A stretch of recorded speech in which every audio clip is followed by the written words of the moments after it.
Padahal yang kita bawa nanti waktu mati, inna awwala ma yuhasabu bihil abdu yaumal qiyamah. Yang pertama kali dihisab, dihitung dari seorang hamba nanti pada hari kiamat, sholat. Mau pegawai golongan 4A, B, C, D, E, tinggal. Baju seragam 4 lapis, tinggal. Yang dibawa hanyalah sholat. Terbujur kaku jenazah, belum lagi dikebumikan.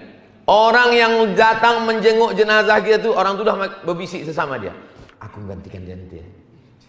Kata sebelah, beres itu kita atur. Belum lagi masuk jenazah kita. Kalau dulu ada orang mengatakan belum lagi kering kuburan pos. Ini bukan belum kering, belum masuk lagi ke lubang. Udah diincar orang posisi kita.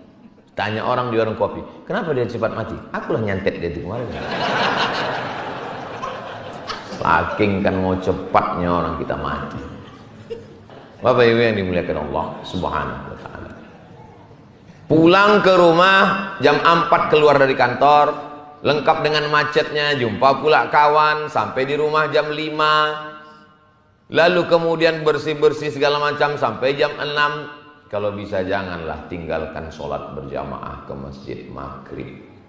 Udahlah zuhur tak ke masjid, asar tak ke masjid. Memang di masjid kantor, tapi masjid dekat rumah. Maghrib usahakanlah maghrib itu jangan sampai tak ke masjid. Ke masjidlah maghrib. Kenapa?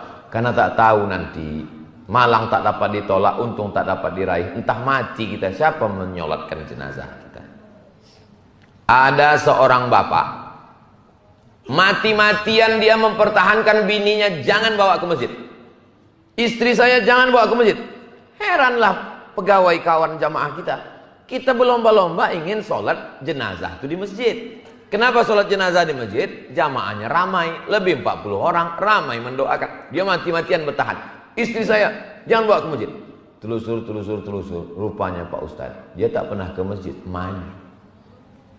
Jadi kalau kita tak pernah ke masjid, keluarga kita mati, kita malu menengok orang masjid. Akhirnya bertahan untuk di rumah. Ngundang tahlil, ditengok orang muka kita. Ini yang meninggal, ini apa ini? Ditanya orang itu pula, bapak baru pindah ya? Kemana muka kita mau diletakkan? Akhirnya yang lain nanti menjelaskan tentang kita. Ini bapak anu, ayah si anu. Oh, yang anaknya sering datang itu? Iya. Oh. Nasib konak macam Nabi Ibrahim. Pembuat berhala rupanya ayah kau. Malu kita. Jadi kalau bisa paksa-paksakan. Apa kota Batam? Bukan macam Jakarta, Bandung, Surabaya yang penduduknya sampai 15-20 juta. Balik kita, lalu kemudian mandi bersih ke masjid, bawa anak ke masjid. Anak dibawa ke masjid. Kenapa anak perlu dibawa ke masjid? Anak-anak tak bisa main suruh. Pergi ke masjid. Ayah tak ke masjid, ayah capek. Tak bisa. Anak ni mesti ditenteng dibawa. Kalau bapak menengok ada bapak-bapak nanti kawan sahabat tetangga pergi ke masjid, satu digendong, satu ditenteng, satu menarik kain sampai 3, itu berarti dia termasuk orang yang tak kena azab kubur. Kenapa? Karena 3 anak itu dibawa, saking takutnya sama bini.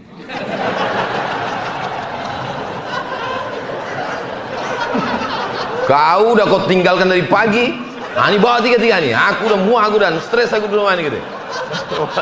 Ini bawa lah 3.